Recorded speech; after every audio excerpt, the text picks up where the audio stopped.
again, economically and ecologically. This Watchman program will help bring not just the United States, but the international community back from the brink. Yet, it will certainly help if we stop throwing stones at each other in the media. Book banner displays the Rachel Maddow Show, a nuclear reactor on fire in Japan, and the daily newspaper headlined, "Panic." Now, Rachel Maddow on MSNBC makes a good point when she says news clips like the daily news doesn't help. However, the blame game on her commentary show and political shows like hers overshadows much good.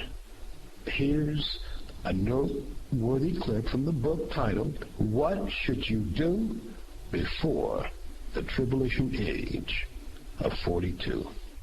Babylon Radio, words of confusion, cutthroat media hosts, players in the killing fields of free speech."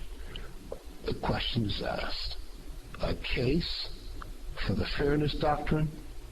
Media hosts to the left, the Bill Press Show, Rachel Maddow, Alan Combs, Mike Malloy, Ed Schultz, and Norman Goldman. Media hosts to the right, Mark Levin, Michael Savage, Laura Ingraham, Glenn Beck, Hugh Hewitt, and Sean Hannity. Note to the radio and TV hosts featured. Although this is a rebuke from your brother, your passion I do admire. From the author, Chuck at worldemergency.com. Continued clip from the book, What Should You Do Before the Tribulation Age of 42? Throughout the United States, dog-eat-dog backbiting has become so vicious that the anger and hatred is more audible than any real communication. Very little talk is actually heard. Talk on so-called talk radio is but a soundbite. Screams and rage are the main themes of the program. This nasty wailing, or should I use a biblical term, weeping and gnashing of teeth, will end tragically with the three-step death program of free speech. Step 1, homegrown terrorist attacks against opposing foes, unsettling citizens throughout the country. Step 2, our nation's economy free-falling and a paranoid public frightened about more to come. Step 3, a government inept and unable to stop chaotic events, claiming political correctness, is forced to cut off all media, not just talk radio, and beyond the so-called fairness doctrine, pass new hate crime legislation. All opposing views will soon be silent. No clarification, no rebuttal, and sadly, no truth. As the Creator says concerning the future of His own word of truth. Verse 11, the days are coming, declares the sovereign Lord, when I will send a famine through the land, not a famine of food or thirst for water, but a famine of hearing the words of the Lord.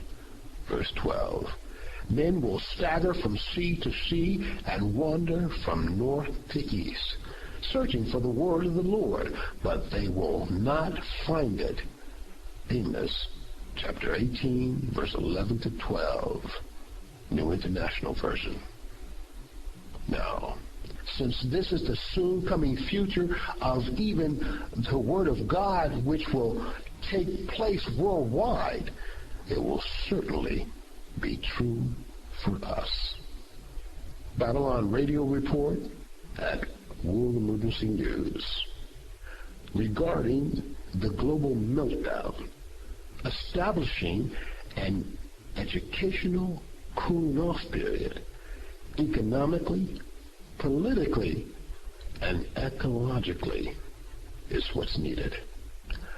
Reconciling Us, author. Now, before we begin, here's an admonishment to all within our great nation.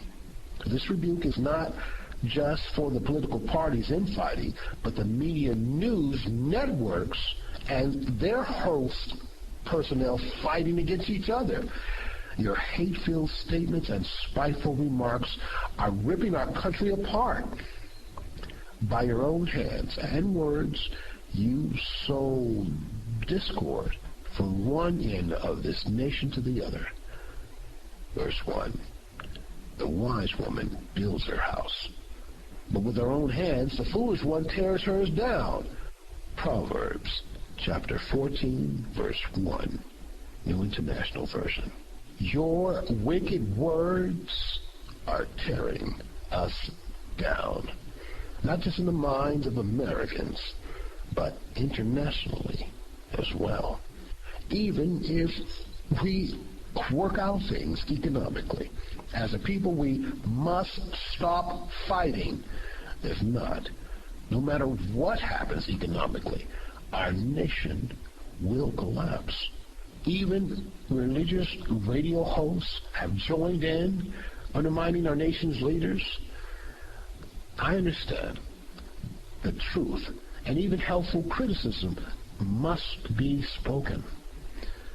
But respect and disrespect are Grand Canyons away from each other. And yes, to disagree, as a nation we have the right to do so. Yet even with God's law, love and mercy should be mixed in. Instead of harsh words and rash reactions, respectful words and right actions with wisdom is walking within the way. Example, the minister who threatened to burn the Quran was unwise to do so. A nation of free-thinking people can choose to burn any book, yet a people promoting love will refuse to make that choice. Yet, anyone who claims to worship God in love will never cause violence because of violence done to a book, for the true God is love. If we start loving, America's economic comeback will lead the free world back to prosperity once again. We can call it the comeback nation. Actually, I wanted to call it America, still the single greatest nation on the face of the earth, a nation blessed by God. But that title and chapter will have to wait for another book.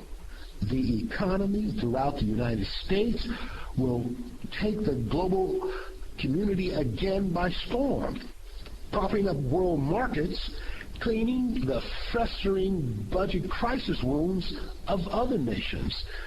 Countries like Spain, Greece, and Portugal, critical care economies, are still flatlining, even on life support from the EU, European Union.